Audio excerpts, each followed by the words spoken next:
Kenya is one of the most spectacular countries on earth, and its beauty is absolutely mesmerizing.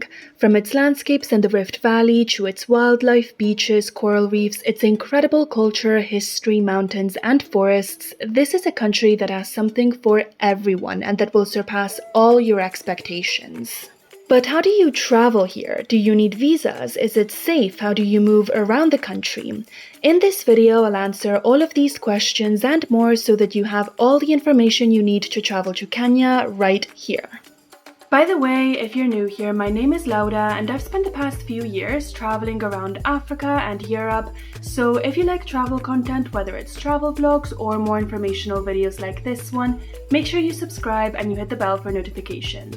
So when it comes to tourist visas, Kenya is a pioneering country since in 2024 it became the first country in the world to remove visa requirements for travelers irrespective of their nationalities. In its place, the country implemented an ETA system, or an electronic traveler authorization, replacing traditional visas with a simple online application process.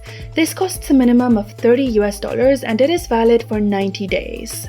Remember to confirm this before you travel though, since things like these can change, but at the time of filming, no visas are required to enter Kenya. There are, however, some vaccination requirements. If you're traveling from a country at risk of transmission of yellow fever, you must present a yellow fever vaccination certificate at the border. These countries include most sub-Saharan African countries, as well as most Central and South American ones. So if you're traveling, say, from France directly to Kenya, you don't need to be vaccinated against yellow fever to enter the country. But if you're traveling from a country such as Zimbabwe or Venezuela, then you do need to present a vaccination certificate. Other African countries such as Tanzania or South Africa have similar requirements, so if you're traveling to another African country after your stay in Kenya, you may need to be vaccinated to enter said country. Please note though that I am not a healthcare professional, so please consult one before you travel. I will also leave a link to a CDC website with more travel health information in the description. Besides the yellow fever vaccine, there are other health recommendations for people traveling to Kenya. Most importantly, they have to do with malaria. It is recommended that you take anti-malaria medication during your trip and that you protect yourself against mosquitoes by using things such as mosquito spray. It is also recommended that you don't drink tap water, only bottled water, to protect yourself from any stomach bugs. This is something that is always recommended when you travel to another country to protect yourself against things like gastroenteritis. Once again, I'm not a healthcare professional, so please consult one before you travel and make sure you check the resources I left in the description. So the most popular thing to do in Kenya is going on safari, and I will talk about that in a minute, but before I get into that, I want to talk about everything else that you can do in Kenya that is just as wonderful as safari. Firstly, you can explore Kenya's urban life in its major cities. Nairobi is the country's capital, and most likely you will enter Kenya through the international airport at Nairobi, so it's worth spending a couple of days here to explore the city.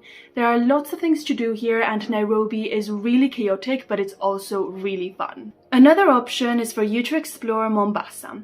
Mombasa is Kenya's second largest city and it's by the coast. It's got lots of culture and history, and it's also close to some of Kenya's best beach resorts. Speaking of beaches, Kenya has some of the best beaches in Africa with beautiful white sand and turquoise water. Some of the best beach spots are Diani Beach, which is just south of Mombasa, Malindi, Watamu, Kilifi, and there is a town in the far north called Lamu that has great beaches but also a lot of culture and history for you to see. The Kenyan coast also has incredible coral reefs that are ideal for snorkeling or diving, whether you're a pro or just a beginner. One of the best places to find corals, and if you get lucky, sea turtles and dolphins as well, is Kisitem-Punguti Marine National Park. And another great option is the Malindi Watamu Marine National Park, which is a bit further north. Other outdoor activities that you can do in Kenya include hiking. There are lots of hiking routes all over the country in places like the Aberdare mountain range, and mountain climbing. Kenya is home to the second highest mountain in Africa, which is called Mount Kenya, and this makes it one of the top mountain climbing destinations in the continent. If you want to go off the beaten path and explore a side of Kenya that is not often seen by tourists, I encourage you to go to Western Kenya. There are lots of places such as the city of Kisumu, Kakamega Forest, Mount Elgon and Saiwa Swamp National Parks that are spectacular but few people visit them. And another option would be for you to travel to Kenya's far north, all the way to Lake Turkana. This area is very well known for its human fossils and also for its incredible cultures, however it is very remote and few people travel here. So, onto safaris. So Kenya is, without a doubt, one of the best safari destinations in the world. I actually have a YouTube video that talks more in detail about Kenya's national parks and safaris. I'll make sure I put it on the screen and I'll also link it in the description. Still, I'll give you the most important information about Kenya's safari parks here as well. Kenya's most famous safari park is the Masai Mara in the south of the country, and in my opinion, it is also the best safari park in Kenya. Here you will find more wildlife than in any other park in Kenya, and you will find a lot of variety as well. Another amazing place for safari is Amboseli National Park, which has some incredible landscapes and amazing views of Mount Kilimanjaro, Africa's highest mountain. The park is also very famous for its elephants. I'd also recommend you visit the Lake Nakuru National Park, which is famous for its rhinos, Tsavo National Park, which is very well known for its lions, and I personally really liked a place called Lake Naivasha. And if you're up to it, you can also do an itinerary that combines a safari in Kenya with a safari in northern Tanzania. Some of the best safari parks over there are Serengeti, Ngorongoro, Tarangire, and Lake Manyara. If you want to do something like this, I highly recommend you book your safari with Get Your Guide. I found this incredible Kenya and Tanzania safari experience that includes Lake Naivasha, Lake Nakuru, the Masai Mara, Serengeti, Ngorongoro, Lake Manyara, Tarangire, Amboseli, Tsavo, and finishes it off with a beach holiday in Diani Beach. This is an all-inclusive, so all transportation, activities, park entrance fees, accommodation, and food are included in the price. This is honestly the ultimate East African safari experience. It doesn't get much better than this. If you don't want to do a safari in Tanzania though, and you want to stick to just doing a safari in Kenya, then this itinerary is a great option. It includes the same parks I mentioned before and a holiday in Diani Beach, plus a safari in Olpejeta, which is also a tourist favorite and one of the best safari destinations in Kenya. This is, in my opinion, one of the best itineraries for a Kenyan safari. Or you have this option, which is more budget-friendly and it takes you to the Masai Mara, Lake Nakuru, Lake Naivasha, and Amboseli. This is similar to what I did, so I highly recommend doing an itinerary like this if you don't have a big budget or you don't have much time. Both of these activities are also all-inclusive, by the way. So the reason I recommend Get Your Guide to book your safari and not other places is because in most of its activities, including the 3 that I mentioned, they have flexible payment options, so you can reserve now and pay later, and they also have a 24-hour free cancellation policy. So you can cancel your safari up to 24 hours before it starts and get a full refund, which is great for any activity, but particularly for safaris which cost a lot of money, it's a great thing to have. And especially when you consider that a lot of safaris include things like accommodation, transportation, and meals, you could potentially get a refund on a lot of things if your trip had to be cancelled for whatever reason. So if something happens to your trip and you can't go, you can always be sure that you'll get 100% of your money back, and personally, that gives me so much peace of mind when I travel. It's also super easy to find the activity that you're looking for and Get Your Guide, book it, and the activities themselves are great quality. For Kenya specifically, they also have lots of offers ranging from budget safaris to luxury safaris, so I'm sure that you will find the perfect safari for you on Get Your Guide. I'll leave a link to the 3 safaris that I mentioned in this video in the description, and I'll also leave a link to the homepage of Get Your Guide in case you want to browse a bit more and see what other activities you can do. It doesn't cost you anything extra to book through these links, but they do give me a commission, so I would really appreciate it if you use these links if you end up choosing to book your safari with Get Your Guide. So now that you know everything that you can see and do in Kenya, what is the best time to travel? So the best time to travel to Kenya is early in the year, in January or February, or from July to October.